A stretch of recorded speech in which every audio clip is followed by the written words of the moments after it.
When the world is falling apart, that's when we can pick up some real bargain. We talked about a lot of the supervillains in your book. Many of them make regular appearances in the Epstein files. That's right, and you can see it in plain text right there. We keep them fighting so we can rule over the people. Should these people, these pretty horrible people, have to live under the same rules as the rest of us? Most of us believe that. They don't. I feel that that's what the billionaires see us as, just pawns. I'm Sunil Kavuri. I've been invested in the cryptocurrency market for over 10 years now. I lost 1.8 million pounds to the FTX fraud. You may have seen me on FTX documentaries such as the BBC Panorama, the Tucker Carlson documentary, the CNBC documentary, the Financial Times. Make sure to subscribe and turn your notifications on. Welcome back, Jacob Silverman, author of Gilded Rage, Elon Musk and the radicalization of Silicon Valley. Thank you so much for joining me again today. Glad to be here. Oh, awesome. Yeah, I know we talked about a lot of the supervillains in your book, and which is quite pertinent because many of them make regular appearances in the Epstein files. That's right. Obviously, we have a few parts recorded previously talking about Gilded Rage. Maybe you can just give a brief overview about the book, and then we can go into the Epstein files. So my book is an attempt to sort of lay out what might have happened with a lot of the tech elites who decide to line up behind Donald Trump in the 2024 election, and how did an industry mostly known for its liberalism, or at least social liberalism, come to have some of its defining figures, including, of course, Elon Musk, come out as pretty right-wing and vocal supporters of Trump and now the Trump administration. Where did that come from? Why are these guys so angry? Did their politics really change? And what kind of ideas and events and conflicts led up to that? And that's really what the book is about. So it's kind of a history of tech politics of the last 10 to 20 years in a way. Goes through a lot of the main characters, Peter Thiel and the greater PayPal mafia, and of course Musk, he's right there on the cover, and tries to kind of bring the reader up to this point. How did we get to this point, especially for people who might know some of these guys but might not know, their whole story or where they came from. It's a little bit of a guidebook that way, I think. Awesome. Thank you so much, Jacob. Yeah, I definitely recommend everyone to watch our first parts where we go into detail about some of these characters: Peter Thiel, Larry Ellison, of course, Ackman, and other guys in the PayPal mafia. But yeah, today I guess it's a good episode to discuss about the Epstein files, and a number of these guys appear regularly. Let's introduce Epstein. Who's Jeffrey Epstein? Where did he come from? And yeah, what is the Epstein files, I guess? Jeffrey Epstein grew up not far from where I am right now in South Brooklyn, and had a pretty undistinguished early life and even early career, but eventually rises through kind of the financial ladder here in New York. He works on Wall Street. He seems to sort of be blessed early on with some powerful benefactors, and eventually he ends up managing the money of Les Wexner, who is the founder of Victoria's Secrets, or L Brands is the holding company, which owns some other big companies. And he famously becomes partners with Ghislaine Maxwell, the daughter of Robert Maxwell, who himself was a spy by most accounts, for Israel, and probably had dealings like Epstein, which we could get into, with a number of spy agencies. Like, the kind of people we're going to be talking about are sort of freelancers in a way.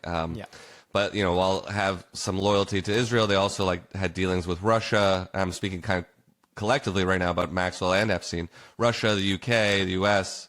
Epstein becomes sort of unaccountably rich in the 90s. He's sort of a man on the make. He's managing somehow Les Wexner, who is rich from kind of traditional means of building up this big clothing empire. Gives him millions of dollars, gives him one of the largest houses in Manhattan, and gives him power of attorney, which is basically control over all of his legal affairs and financial affairs.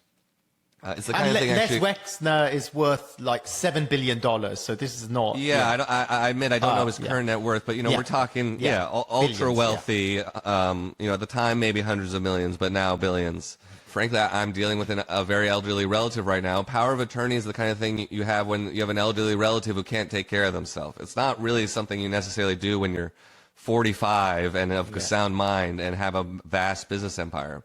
But I think it's one thing that people now, in retrospect, ask questions about. Like, what does that mean? That, in general, that Epstein was able to get so much kind of money out of some of these people. Leon Black famously paid him $158 million for tax and estate planning advice. My mom used to do that at a much lower rate as a lawyer, and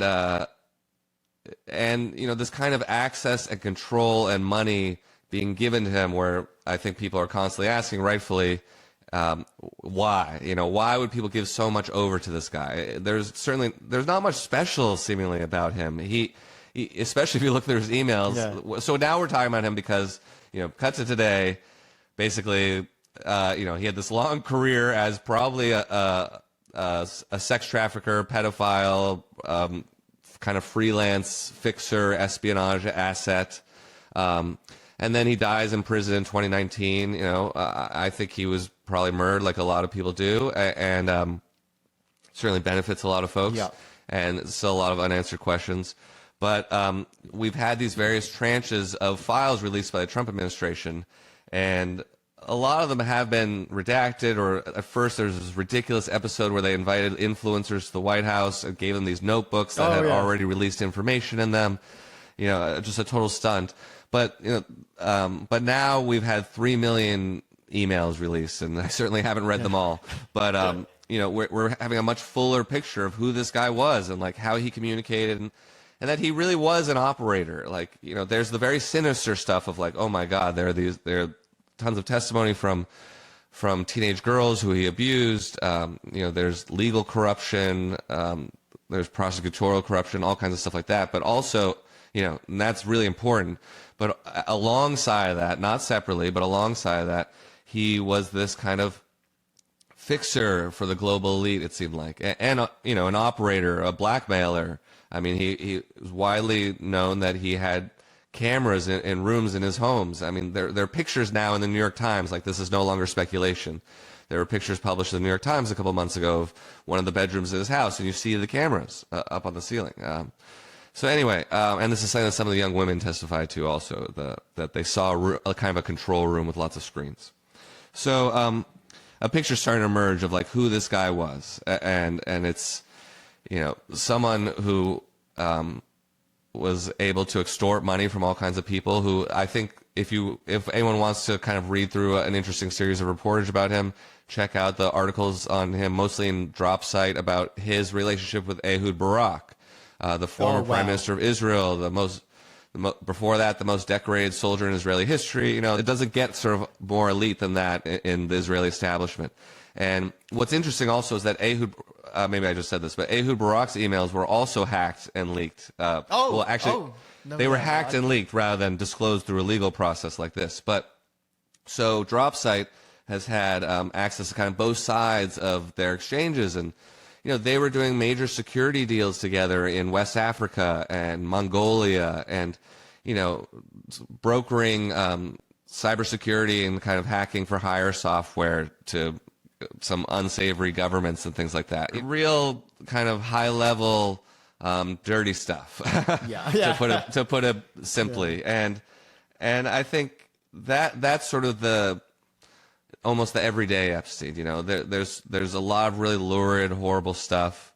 There are probably bodies in his history, people who were killed, but there's also this just like routine kind of working with other billionaires and ultra wealthy people, a lot of whom ended up being in tech, which we can talk about, or in crypto, and seeing and just doing what they want, running roughshod over the world. And there's another comment actually that I think this may be a segue to the tech part, but there's one thing we learned is that he had a pretty close relationship with Peter Thiel, and this of course is after Epstein.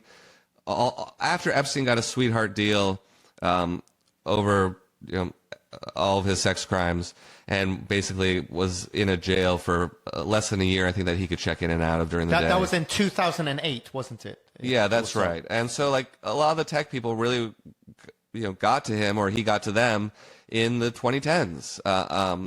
Well after his crimes were known. It's not like no one knew. Everyone knew. Yeah. I mean, all these people have, like, researchers and chiefs of staff or whatever who are like, the guy you're meeting with today, here's his Google search results. Or he had a little incident. Everyone knew, of course. But these aren't completely stupid people. But so in that time, we see him as this kind of broker again, and serving this kind of fixer role, bringing people together, investing money. And in the case of Peter Thiel, investing tens of millions of dollars in Valar, one of Thiel's VC funds, which I think is a lot more than was previously known. There have been some reporting about that they did have a business relationship, but this was significant. And they were talking a lot. Oh, so I remember what I was going to say. So at one point, there's an exchange between them in these emails where I believe it's Epstein talking to Thiel, where he basically says, I think they're talking about Brexit, and he says something to the effect of like, when the world is falling apart, that's when we can pick up some real bargains. He says something about how the zero interest rate time was pretty good, but when the world is falling apart, that's when we can pick up some real bargains. And I am paraphrasing a bit, but I think that is a really important email, actually. Yeah. Really revealing of how these guys see the world and how they act in the world, because they have so much money and power, Epstein and all of his kind of collaborators and colleagues. And that goes back to another email. Yeah. You obviously saw that as well. I think it's in 2014 when he said something like, the more mess in the world, the better it is. It's real supervillain talk. Yeah, and it's kind of, sometimes some of the stuff does seem very cinematic or movie-like in a way, because that's where we usually have to imagine it or derive our picture of this from. We don't necessarily see the emails of the global power elite. And so it is pretty revealing that way, that, that kind of real sociopathic indifference to the larger public, which actually, frankly, I think is a feature of my book, asking why these guys, some of these tech guys, got so angry and, went from like thinking, oh, San Francisco has problems, to San Francisco is an irredeemable hellhole. And I think what we see is that just there's this profound indifference to the fate of most people. And Epstein seemed to operate like that. And you can call it sociopathic or whatever, but, these guys just do not care. And they will do what they want until they run into a brick wall that stops them. Yeah, that's awesome. I 100% agree. And I think that what was interesting, you obviously wrote your book before these files came out. It showed the truth. You told the truth about all these supervillains, because it is literally, they don't care. In fact, it seems from the emails that they want to exert extra suffering on others so they can maximize profit, power, control for themselves. That's how I read the situation. That's interesting. And I think that Peter Thiel, I believe he's been in the Epstein files over 2,200 times. His name appears. And I want to go further into Palantir. I believe there's the audio tape between Ehud, Barak and Epstein, and he was talking about Palantir. Do you listen to that audio? Oh, I admit I haven't heard it yet. I'm sorry. He thought there was two cyber companies. Look out, and even though I know Peter, I've never met Peter Thiel, and everybody says he sort of jumps around and acts sort of strange, like he's on drugs. Smoking, yeah.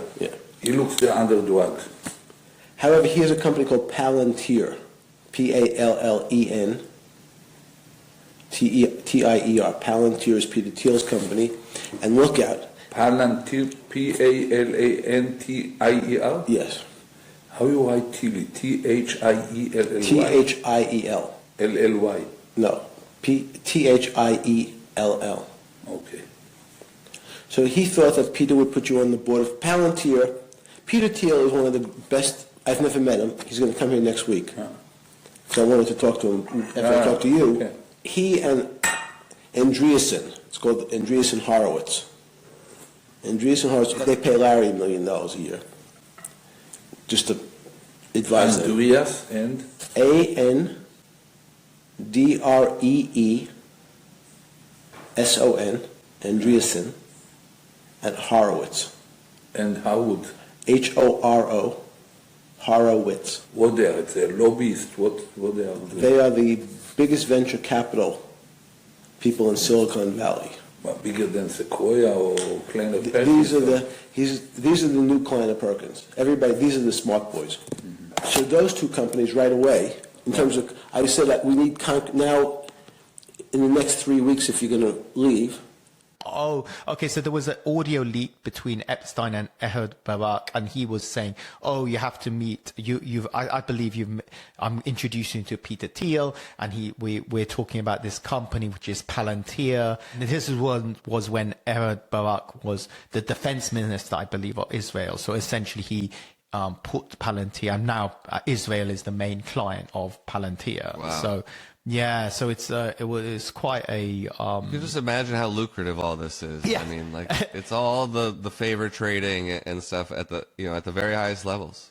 Oh yeah, it's incredible. And then actually, I saw these memos by the FBI, and obviously Israel is prominent in a lot of these emails. Did you see the FBI memo? When what was interesting is Alan Dershowitz was identified as a Mossad spy as well. Yeah, I thought that was interesting. I mean, sometimes it's hard to know, what kind of source went into that memo, I guess, or provide the information for that memo. But broadly, a lot of this stuff rings true. I mean, it's certainly in his publicly stated loyalties.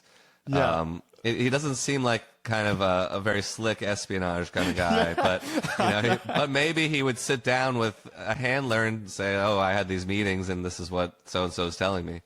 Yeah, no, exactly. He's not particularly slick, I think. Yeah, you don't see him going behind enemy lines. I know, exactly. I think he's done more for the hatred of Israel than anyone else, single-handedly. He's.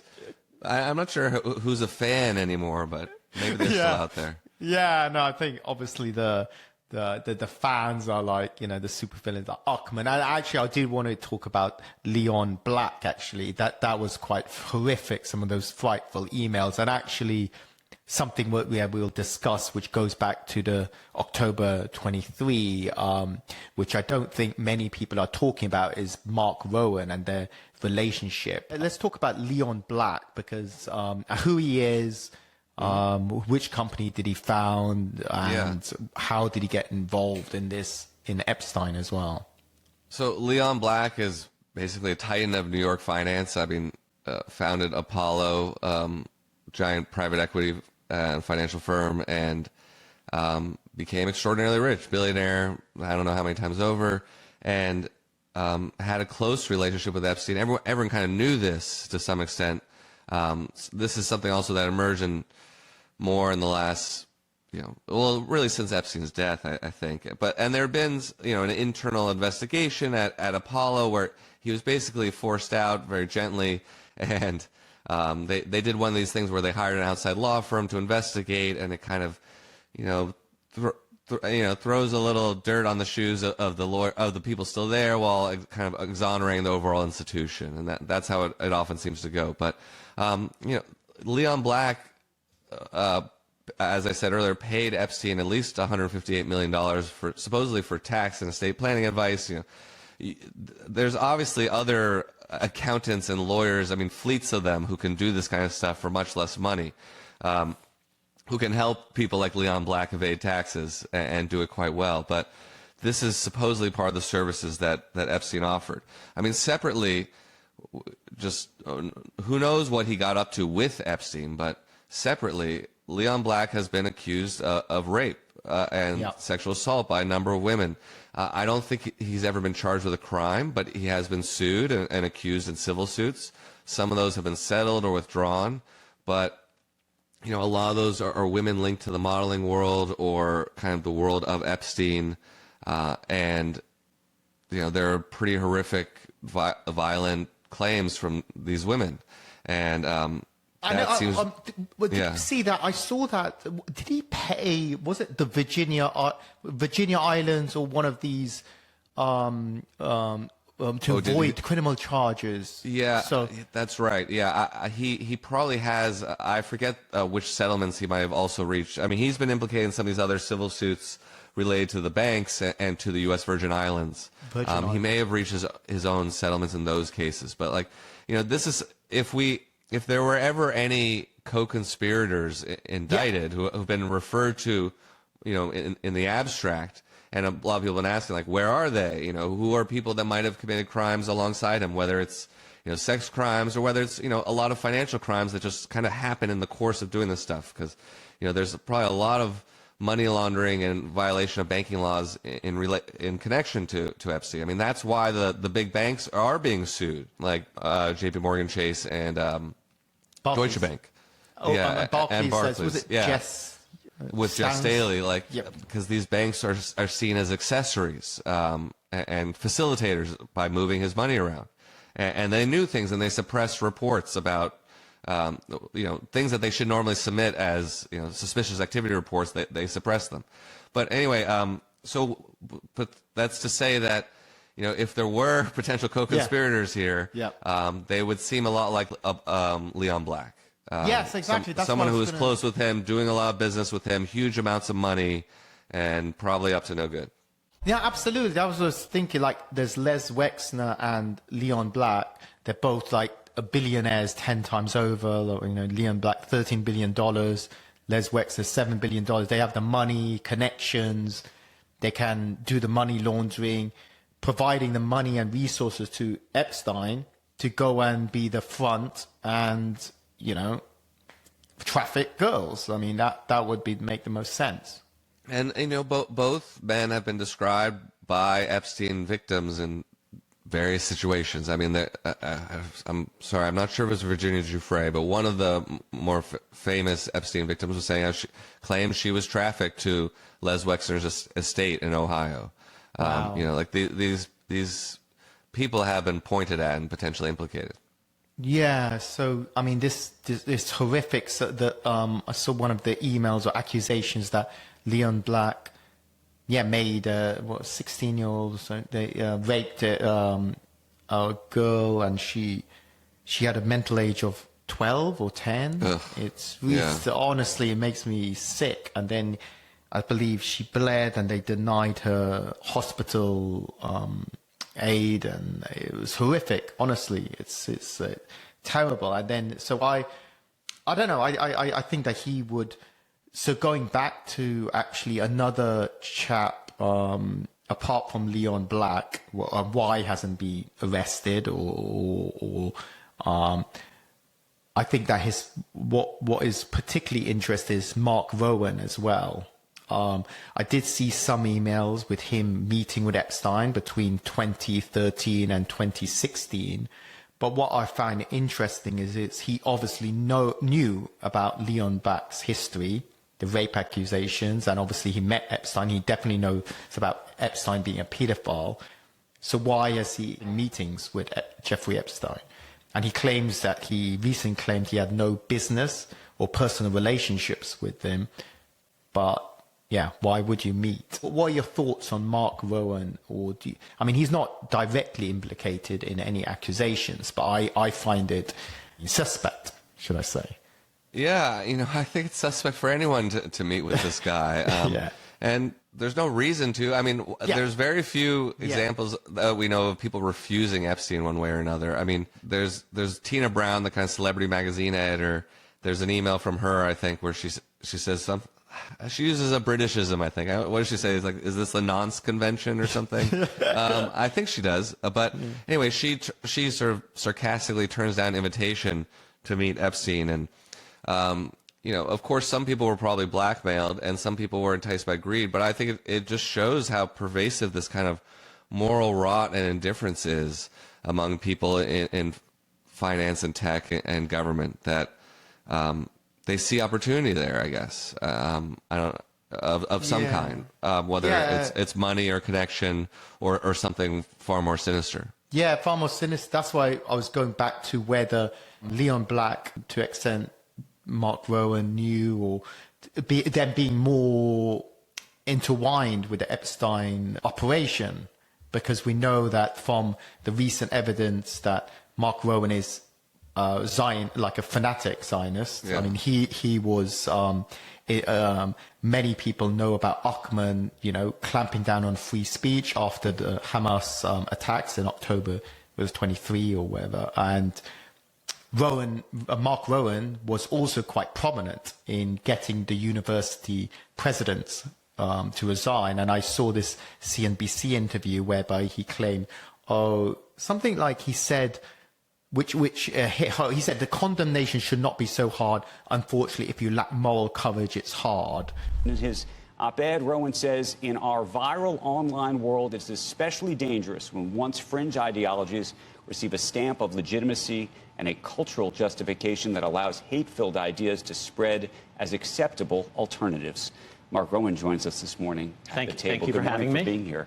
By the way, a difficult call for a place that I love for the last 40 years. Well, this is your alma mater. So let's just talk about how this came about, what was going through your head, what kind of conversations you've had that led you to write this. Look, this is not, at the end of the day, about free speech. Because whether people like it or not, me personally and most people support free speech. There are always going to be racists and haters. This is about a university-condoned conference, university professors, university supported, and the inability of leadership to exercise any sort of moral clarity with respect to saying, this is hate, this is anti-Semitism, this is racism, but we're going to allow it. That condemnation should not be so hard. Unfortunately, if you lack moral courage, it is hard. Like portraying himself of high integrity. If he is of such high integrity, or why are you meeting Epstein? Yeah.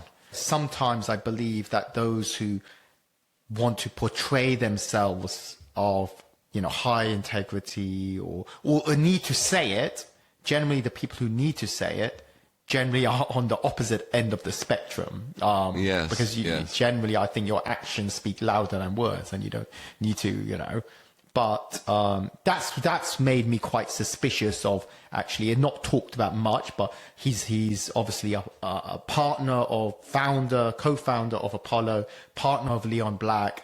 They're extremely close. He met Epstein. It's very suspicious, and obviously... Yeah. Well, I think also what that tells me is that, it's not just like, one guy at this company, one guy at that company. Yeah. They have, it takes more than one. People know about this kind of stuff. There is sort of a conspiracy of elites, and it's so broad. I mean, I was reading one of the Bloomberg newsletters that goes out every morning. I was reading it today, the email newsletters, and they were talking about how Epstein referred to himself as sort of not a fixer, but a matchmaker at Davos or something like that, and that's how it works. And it's like you don't necessarily just know the CEO, you're going to know all the people kind of controlling the purse strings. I thought related to that, his relationship, this has come out also in a previous Epstein release, but with Kathryn Ruemmler, I believe it's pronounced, the top lawyer at Goldman, who recently resigned, who was a top Obama lawyer, a White House lawyer too. And I mean, well, it's interesting because, frankly, because one, she's a woman, but he has this, they do seem to almost, I don't know, maybe have feelings for each other, maybe have a romantic relationship in these emails, but just this kind of pattern they have back and forth where it's like a lot of the other people he communicates with, like offering him tips about salvaging his reputation and stuff like that, where it's just a complete indifference to the normals all below them, and much less like potential victims. And like the world really is just a chessboard. And I think it's notable that she resigned because there haven't been a lot of resignations yet in the U.S. I think compared to overseas in some places like in the U.K. But that kind of relationship also I think it speaks to kind of the role that Epstein played. Oh, interesting. No, exactly. And then there's this relationship between John Paulson, Howard Lutnick, and the lady you mentioned at Goldman, I guess. Ruemmler, the Lutnick stuff is great because we just saw him blatantly lying within like a week or something like that on video both times. Let's talk about Lutnick. I know the satanic pedophile. Oh my God, one of the emails is grotesque, but we'll go into that.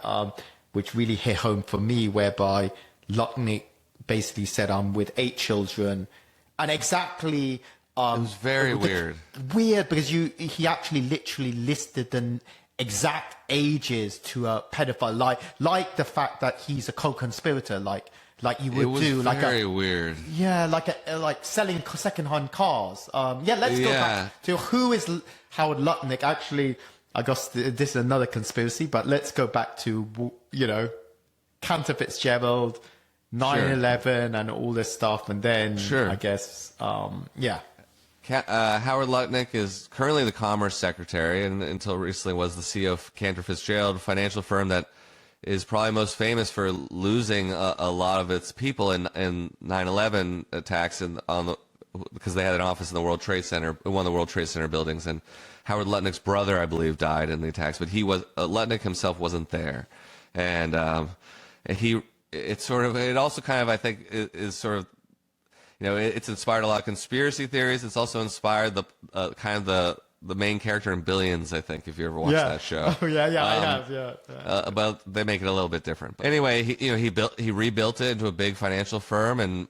made oodles of cash. He was not very well liked on Wall Street, from what I understand. Like, he's just considered this sort of like brash guy who's not necessarily like the most sophisticated player, and is just not personally well liked. From what there are some articles about that, his relationships with folks. But made major inroads with Trump, and then and also got really into crypto. I mean, I think importantly, Cantor Fitzgerald became kind of the sort of de facto U.S. banker for Tether, and they were buying all the treasury bills for and sort of acting as the custodian of them for Tether, because Tether has supposedly been, we don't really have proof of all this, but that's a whole other thing, has supposedly been one of the biggest buyers of treasury bills over the last few years, from all the cash it's taken in, and it's been doing that thanks to Cantor Fitzgerald, and I think that is notable, at least for, the whole sort of broader Trump crypto sphere obviously involves Tether. And now he's in the White House, and he's still kind of putting his foot in his mouth all the time, and, still kind of playing the sort of like, the oaf on Wall Street or something. And so what he did was he gave this interview on camera, I believe, to the New York Post, New York tabloid, and he goes way over the top. I've only heard the audio. I haven't seen the video. I think it was within the last couple months, but I'm not sure exactly. Right.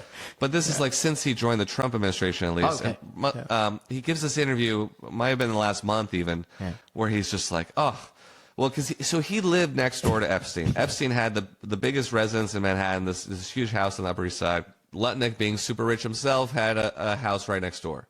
Was it Les Wexner? Did he sell? Les Wexner basically gave his house to Epstein. I mean, another one of these strange, how do you explain this, transactions. Basically signed it over to him. And presumably Lutnick paid for his. But one day, the story he tells very dramatically, because he's always on TV, is that, my wife and I, we walk like 50 feet from our mansion to his mansion, and he invites us in, and basically he claims that they're going to have coffee with their neighbor, and that he sees a massage table, and then Epstein starts talking really creepily about massages and gets in his face and stuff, and then he and his wife leave, and they say, we're never going to see that man ever again. And he's swearing it up and down on his mother's grave, like it's just ridiculous. And then of course, weeks later, these emails are released. He opens the doors, and there's a massage table in the middle of the room. And candles all around and stuff. So I ask very insightful, cutting questions. I say to him, massage table in the middle of your house? How often do you have a massage? And he says, every day. And then he gets weirdly close to me. Ooh. And he says, and the right kind of massage. Ooh. Now my wife is standing here. So she looks at me and I look at her and we say, I'm sorry, we have to go. And we left. And in the 6 or 8 steps it takes to get from his house to my house, my wife and I decided that I will never be in the room with that disgusting person ever again. Really? So I was never in the room with him socially, for business, or even philanthropy. If that guy was there, I wasn't going because he's gross. Oh. And so I look back at it as a gift. Yes. He gave me a gift. Yes. Of avoid. Yeah. And so, yeah, that's my story. A one and absolutely done. Of course he was seeing Epstein, and was communicating with him and was telling him, hey, we're going to come to your island, and this is what you were referring to, me and I think one or two other couples, and they were going to have something like 7 or 8 children with them. And he listed the ages of all the children. Yeah. And he did not say, oh, these are the children's name for, the travel manifest or something like that. Yes, he just listed their ages. It is very odd. And I do not blame anyone for thinking that's something pretty bad. And the other thing was, he gets called to testify in front of a congressional committee in the last week or two, and he basically has to acknowledge that he had a lot more contact with Epstein than he previously said, that they met a number of times, and that they emailed, and that he went to his island. And then he says, yeah, I went to his island, and I left with all of my children. Like, what? Yeah, I know. Man, I don't know. Some of these slips are starting to seem pretty weird. Left with all of my children. Well, that's good to know. That's good to hear. I always try to leave places with all of my children. Leave my children there. Oh my God, it's insane. Insane. Yeah, exactly. very weird. That's really weird. And he's stuff. just, in general, he's just like, he's as corrupt as any sort of Trump cabinet guy. He's making a lot of money off of crypto while in office, but there's just a greasy, oily quality to him where you're just like, you can't trust what this guy's saying because the emails are right there. Like, and that, that could be said for a lot of these people, I think. Lutnick, I think you understand the root of concern here. It's the way you described very emphatically your first encounter with him in his apartment, said you were disgusted, would never have any contact with him again. Did you, in fact, make the visit to Jeffrey Epstein's private island? I did have lunch with him as I was on a boat going across on a family vacation. My wife was with me, as were my 4 children and nannies. I had another couple they were there as well with their children, and we had lunch on the island. That is true, for an hour, and we left with all of my children, with my nannies and my wife, all together. We were on family vacation. We were not apart. To suggest there was anything untoward about that in 2012, I don't recall why we did it, but in all the email raping the women, they specify the ages, like, age 11 or the age 15 looks cute, or it seems that from the email which Lutnick sent, it was literally, he was telling Epstein, okay, I'm bringing these children, who wants, these are the ages of the children, who's interested or something. I don't know. I mean, that's the horrible possibility, right? Yeah, I mean, that's the horrible possibility. Yeah. I mean, because there are notes, there are notes that have been released as legal proceedings, part of legal proceedings before, people call and left messages for Epstein about girls coming in and mention their ages, or certainly his dealings with Jean-Luc Brunel, who's equally depraved and modeling agent who died in French prison, who was a co-conspirator and colleague of Epstein, would call and leave these messages with that people would write down for Epstein about the ages of girls coming in. In the emails, there's something about Epstein telling girls to dress up as Snow White, I believe, and all these kinds of things. Like, so when you see that kind of thing, it's understandable that possibility comes to mind, I think. Yeah, no, it's really depraved. I mean, it's do you think? Obviously, we've seen some resignations, which I think that's the minimum, but some of these people should be arrested. But do you think any? Obviously, it hasn't come to the US yet, and because Trump is so corrupt, obviously, it's less likely to do so. And Trump's named many times in these files. Yeah, we haven't even gotten into that. Yeah, totally. we haven't got into that. I mean, actually, another sleazy thing, going back to Howard Lutnick, when Trump called it a hoax, I think that he was caught laughing on camera, saying he hosting some kind of gathering of top advisors with CNN to talk about how to respond to the Epstein situation. I don't know. I could ask you that question. I don't know of it. You know, basically, it's quite vile when it obviously isn't a hoax, right? So yeah, they've been acting and lying. I mean, acting. They've been lying this whole time, you know, and like, again, I mean, it's worth just emphasizing, like, they all knew, like, they may not know exactly what Epstein's up to, some of these people, or, but everyone knows that this was a depraved, sick individual who should have been in jail. Unfortunately, I don't think we're going to see people being charged here, or even their finances looked into. I mean, some Democrats, like Ron Wyden, has led this. He's a Democratic senator from Oregon. He's led an investigation into Leon Black's finances and taxes for a few years, I believe. This has been reported on Bloomberg and elsewhere. And, you know, I think following the money is really important with this stuff. That's how you understand the full scope of this, the full scope of criminality, who else worked with him, you know, what was at stake, you know, where did the money come from, where did it go. But, you know, we may get some of that if there ends up being another Democratic administration ever again. But, you know, I don't really see criminal charges being brought against other people, unfortunately. Yeah, that's really unfortunate, because I think that a lot of these people should be in jail. And I mean, I guess just satanic. I would love to hear, I know you mentioned, we talked about it briefly, about him being a spy for different countries, but in particular his relationship with, I guess, Israel, which comes out quite a lot in the emails. And I think another thing which was going about his goyim or goy or he was. Did he use that term or something? Yeah. I think, really? Yeah. And I think that a lot of very Zionist accounts became saying, "Oh no, goy is a loving term." It depends. It almost, and I say this as a Jew, it almost depends how it's used. I mean, it can be condescending. It is certainly not nice. Sometimes you might use it kind of sarcastically, like, but it can certainly reflect a kind of snobbery towards non-Jews, towards the goyim, you know, which is obvious. But then I call the credibility just in the trash. If you actually say no, it's like if you say something racist to brown or black people. Yeah. Say, no, it's a loving term, you know. Yeah, not really. The N-word.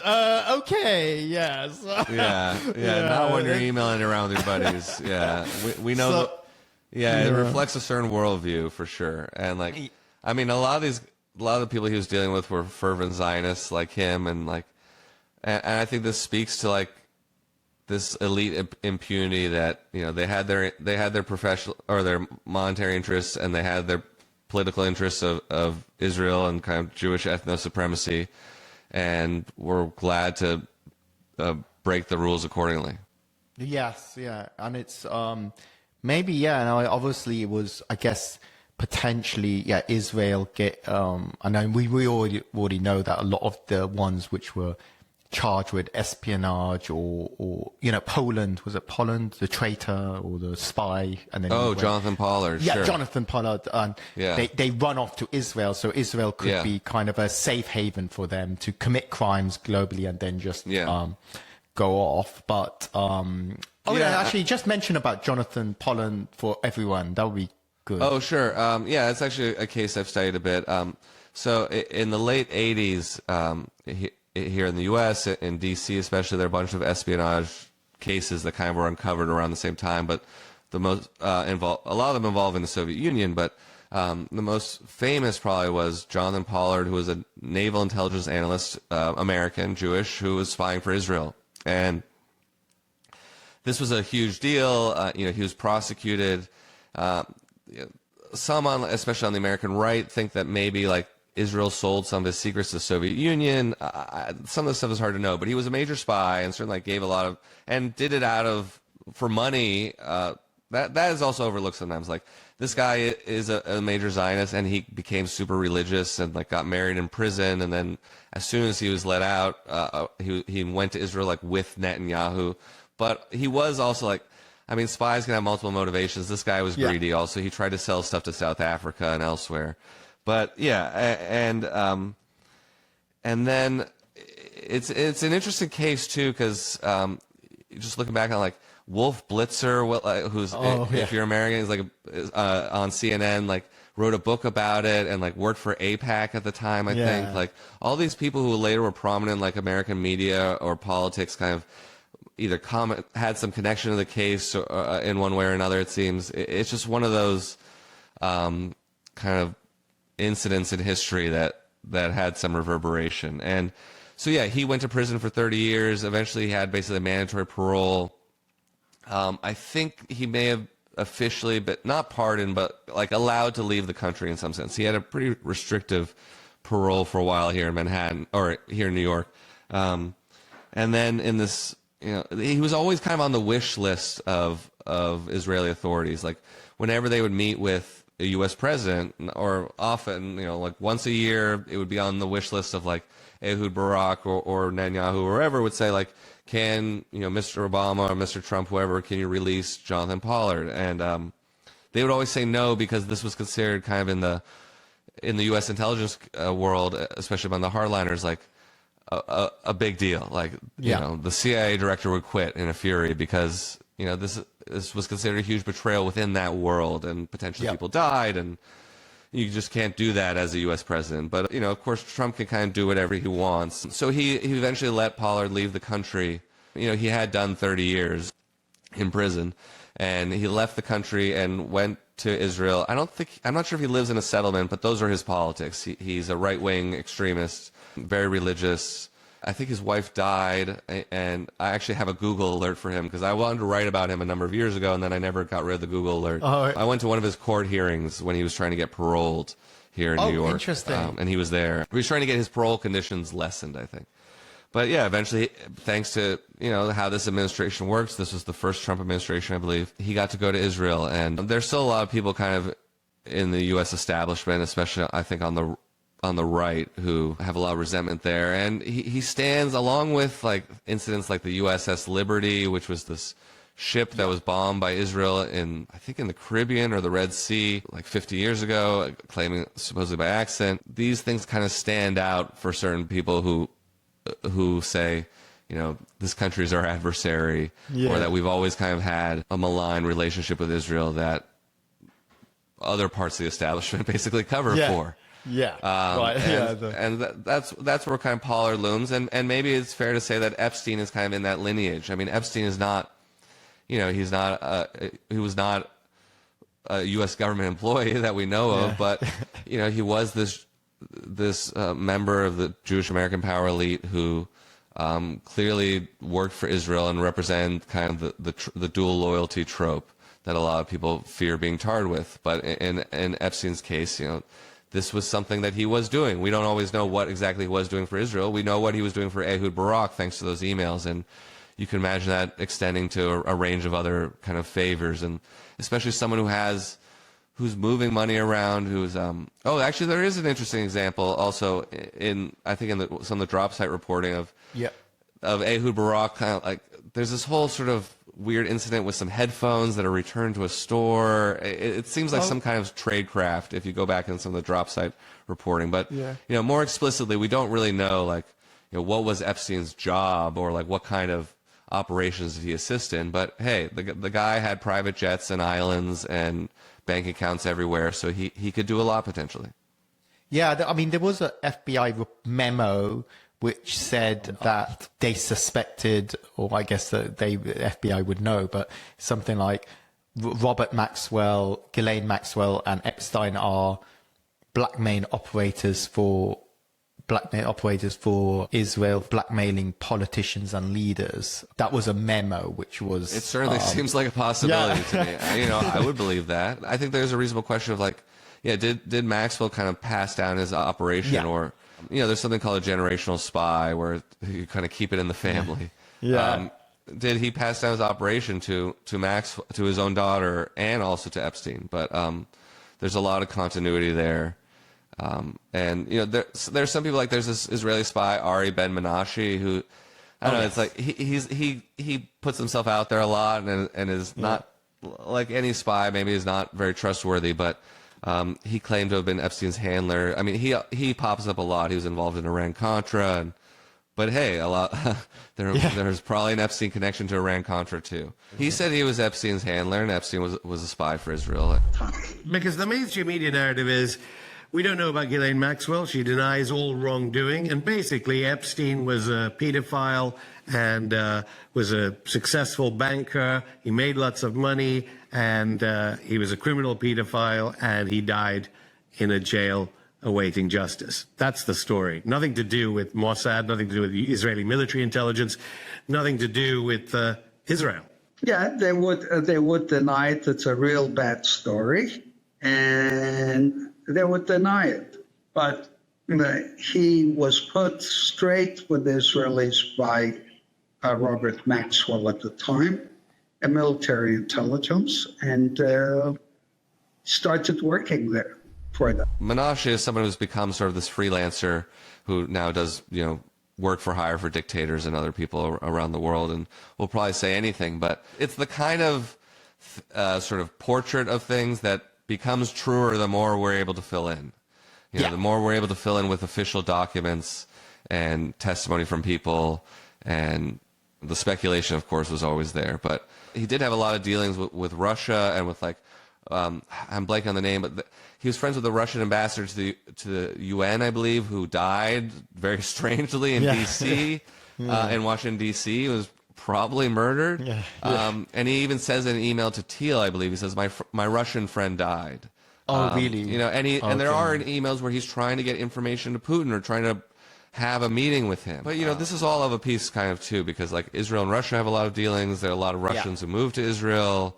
There's a lot of organized crime kind of uniting those two countries, Israel and Russian organized crime, straddling the two. So, none of this is kind of out of sync with each other.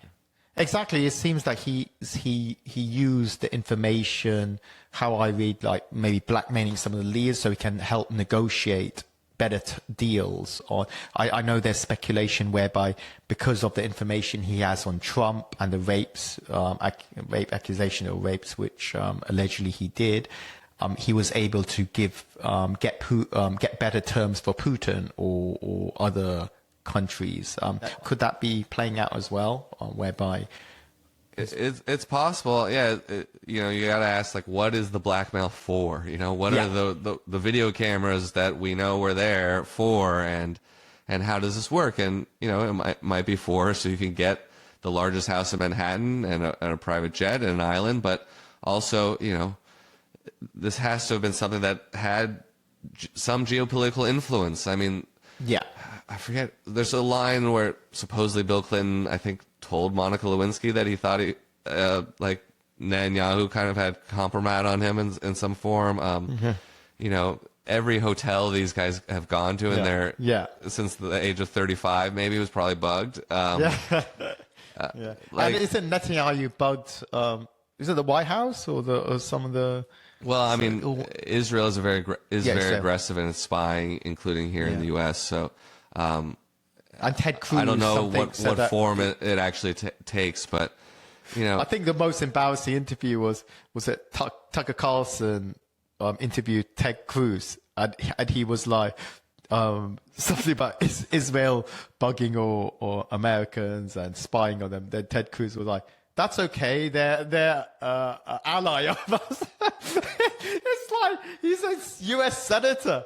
It's absurd. An idiot. It's absurd. And it's just not a realistic way of looking at the world, I mean, all these countries spy on each other, including like Western European allies probably spy on the U.S. to some degree, but it's okay. not. It immediately is like, show me your hard drive. What's going on? Exactly. I know.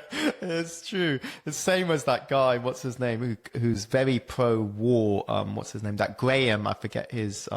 the name. Lindsey Graham? Yeah, Lindsey Graham. Yeah, but every comment is, show me your hard drive. Yeah. Yeah, I mean, the level of fervor you'll see from, like, especially from, the Christian right, for anything Israel does or for Zionism in general is crazy to me. I don't know. I mean, I grew up around various forms of Zionism, mostly like liberal Zionism, as people might call it here. But that kind of fervor is not something I even saw like in my childhood. Certainly, the breadth of his influence in the tech industry more widely and in crypto, I think, is really important. I mean, we knew some of this. We knew that, like, there's all this stuff through the Edge dinners and, like, kind of his association with a lot of scientists, and that involved a lot of tech people. But, he really seemed to have all of them in his pocket. And, and I wonder, where it goes well beyond Thiel and, what he was doing, what kind of relationships he had. And one thing that we saw more of is that he seems to have been bankrolling kind of early-ish Bitcoin development through MIT and this digital currency initiative there, and like it's uncomfortable to think, but like, yeah, this guy was much more sort of penetrated into in some cases some pretty cutting-edge stuff than we realized. I mean, and the fact that the money was going to, like, Bitcoin developers, for example. You kind of, people always wonder, where does some of this stuff come from? And I don't know if people really thought it came from, this pedophile sex trafficker was actually bankrolling Bitcoin development this whole time. Right, exactly. And then I also saw that he invested in Coinbase as well at an early stage. Yeah, and when you were talking about Palantir earlier and, like, that recording, that reminded me of Coinbase. I mean, I think Brock Pierce might have helped facilitate this. Brock Pierce seemed to be the guy who, and obviously one of the co-founders of Tether, but the guy who, whenever Epstein had a question about crypto, he maybe talking to, especially when he was talking to Steve Bannon, who had worked with Brock Pierce, he would say, let's talk to Brock, or like, can Brock's coin guys help us? And among those benefits, he was an early investor in Coinbase, and his investment grew and did well. I don't know what its final value was, but I think he was something like 10 million that he bought in for. But we hear about who some of the investors are in these companies, certainly when they go public. But some of these guys also are being offered ownership interests through offshore vehicles or kind of other roundabout ways that. There was even a line also where, I don't know if it was true, but he said he was being offered like $100 million worth of Spotify. I was like, that's a lot. Like, are there sort of people like Epstein out there who own huge chunks of Spotify or Coinbase or whatever, and we may not even know it because they own it through some Caribbean shell company. And that kind of stuff, I think, it was pretty interesting too. Like, this guy was not just advising people. Like, his money is deep in there. Yeah, no, I agree. I saw a lot of this, and obviously he's giving money to one of our favorite supervillains, Ackman's wife, Oxman. Yes. I think Neri Oxman, obviously Ackman. Yeah, Neri Oxman. Let's talk about that, because certainly Ackman was not honest or fully honest about the relationship between his wife, Oxman, and Epstein. How I read it was some of the emails were like an infatuation. But it's bizarre, like, with a rare presence that is almost impossible to replace. Your ears are burning this weekend as Joy and I spoke about your praise. And this is like in 2017, 2015. Wow. Obviously it's well known that Epstein was a pedophile and, sex trafficker. And maybe we recount the relationship with Joy and Oxman and Epstein for the viewers. So Epstein had a big relationship with Harvard and with MIT, and especially with the MIT Media Lab. And that was one of the places through which he kind of laundered his reputation, donated money, met a lot of scientists and academics who he liked to hang out with and liked to give them money. And also just kind of feel good about himself, I think, and style himself some innovative thinker, which he certainly was not. he was not like notably intelligent, or even certainly not a good email correspondent. I mean, and also audio, he sounds really dumb. No, the guy was just kind of a bro, but obviously he had some sophistication at manipulating people. But he was not a deep thinker in any regard. But he loved to. He especially worked through this literary agent named John Brockman, who kind of hooked him up with all these superstar academics and stuff who he could talk to and fly them out. And some of them he had close relationships with. Some of them may have been privy to crimes because he was flying them out to his island and stuff like that. And some of them he would just get a donation or show up at some conference or something like that. And probably knew that they were getting some dirty money, but maybe not much more. And MIT, the Media Lab received a lot of money from Epstein, and its head, Joy Ito, who's kind of a sort of a celebrity in his own right, or at least among certain studies, like on the board of the New York Times and all these companies here in the U.S. and giving TED Talks and stuff like that. He took a lot of money from Epstein for his own VC fund, and he was personally profiting from that relationship, but also channeling a lot of Epstein money into the MIT Media Lab and kind of acting as another sort of fixer or broker at the university and corporate level for Epstein. And they exchanged tons of emails. I think they were fairly close. After everything went down in 2019 and Epstein died, Ito was forced out of MIT, and there was a bit of a reckoning at the Media Lab, and they had this whole some reports, from law firms and stuff like that. I think they've been, like most of these tend to be, insufficient. I wrote something over the summer about how like there was some evidence that Epstein gave more money to MIT. I just wrote this for my Substack. Epstein gave more money to MIT than was acknowledged in that report, and I think now we're almost sure of that. I haven't really gone deep into it yet, but anyway. So, and he would show up sometimes at the MIT Media Lab. They would make efforts to kind of like cover up some of his appearances or receiving money from him because they knew he was controversial. Yeah. They knew some people didn't want him around. But this was the kind of relationship that Epstein cultivated at a few different places, including at Harvard. Interesting. Yeah, no, exactly. I mean, I think that he invested a lot in, the VC startups and people. Another thing which jumped out was that his strong relationship with another guy who might be working to corrupt the democratic process with Adelson, and also the payments from another chap you talk about a lot in your book, Larry Ellison, and generally of the TikTok. Did you see those payments between, I think, Larry Ellison, I believe, was paying Epstein. Did you see those? I don't think I did.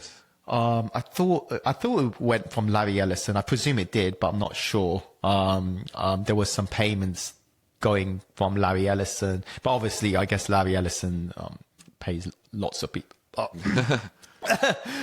But what's interesting is that CBS. We are going back to our initial discussion, whereby he bought CBS and changed the way it ran. CBS hasn't really talked about the Epstein scandal or people involved. And they hired someone who knew him, this Peter Attia guy, who I think is just sort of a TV doctor. But the refusal to even, the wide berth given to all these people here in the U.S., I think, this came out of elite impunity and a corrupt power elite, and it's continuing to play out that way, because these people are just walking around in public, unashamed and still employed largely, or still powerful. That follows from the conditions that gave birth to all this horror. Is allowing them to still maintain their positions. Yeah, no, absolutely. But I do think there has been, obviously Trump and all these guys are trying to say, we're moving on, all the administration is saying, but there's a lot of backlash from, I guess, people like ourselves and just generally that, no, we're not moving on, it's going to stay. And I guess, I don't know, I think that people have, since Larry Ellison has changed the way TikTok has operated, many influencers are leaving TikTok as well, and a lot of these tech apps are may suffer. Or have you seen what I know? We last time we talked about it. There was another one. There's a few apps and other technology have come up as a byproduct, like a backlash, should I say? Have you seen any of that? Do you see that playing through on? Well, I am curious what happens with TikTok because, you've seen what appear to be waves of censorship, and certainly you expect things to change, to the pro-American, pro-Israel line in some form or another. I think it's just this further consolidation under Trump, Ellison, their various allies, and Musk too, and with X, and as the mainstream media keeps getting further eroded, which wasn't so great to begin with, but for example, like the recent cuts of the Washington Post, it's sort of another day in newspaper life when just there are layoffs like that, but is a big deal. Because one, Bezos doesn't have to do this. Like he has so much money.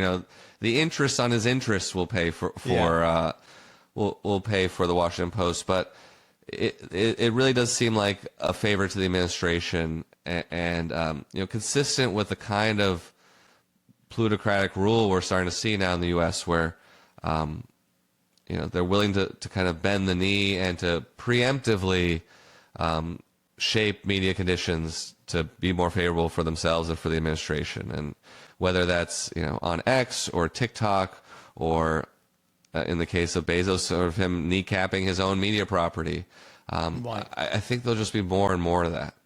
Yeah. I mean, how do you think it plays out in the midterms? Do you believe potentially the Democrats or other people in power, Republicans or Trump administration will lose power because there's some conflict because of Thomas Massie is driving that within the Republican Party, but I guess the Democrats are also involved, helping. Yeah, it's sort of a mixed bag. I mean, there are plenty of Democrats implicated. Some of them are dead now, but plenty of them or out of office, but plenty of them implicated with their relationships with Epstein. But definitely, if the Democratic Party as a whole were smart, I think they would pursue this Epstein class line, that they're fighting against the Epstein class, and that includes the current administration and everything it stands for and their allies among the billionaire elite.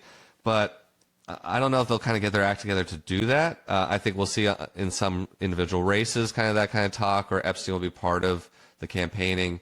We still got to ask, I think, are we going to have normal elections? Is there going to be some Trumpian Reichstag fire in November?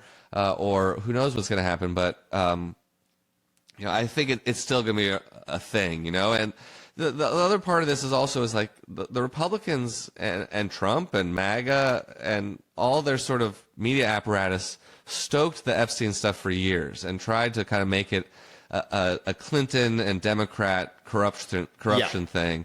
And then, of course, when those people like Dan Bongino and Kash Patel, who talked about this every day on their podcasts, then get into power, well, then they have to do something about it.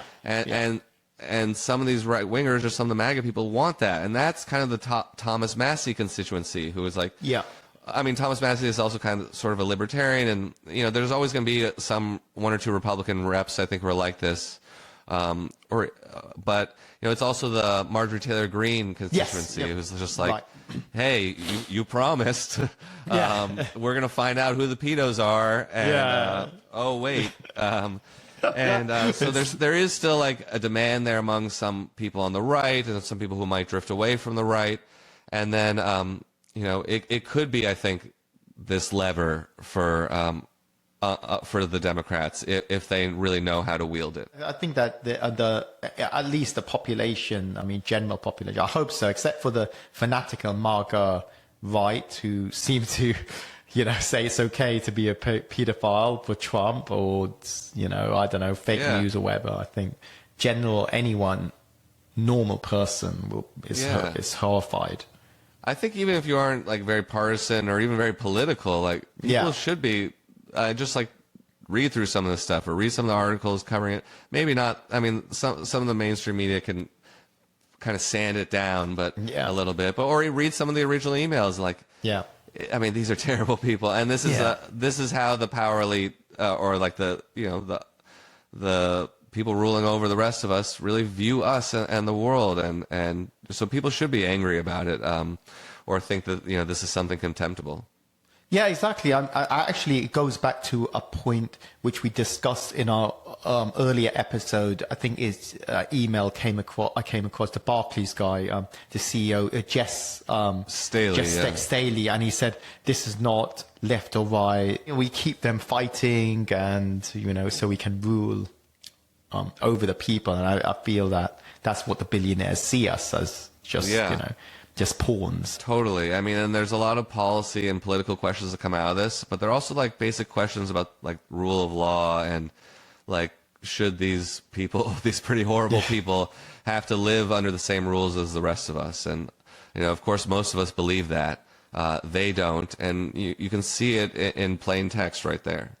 Right. Yeah. No, that's awesome. Yeah. Thank you so much for joining me, Jacob. Thank you. And and everyone, buy Jacob's book, and also your I'll put your Substack underneath, so you should subscribe. And it was a real pleasure. Thank you so much. Glad to do it. Awesome.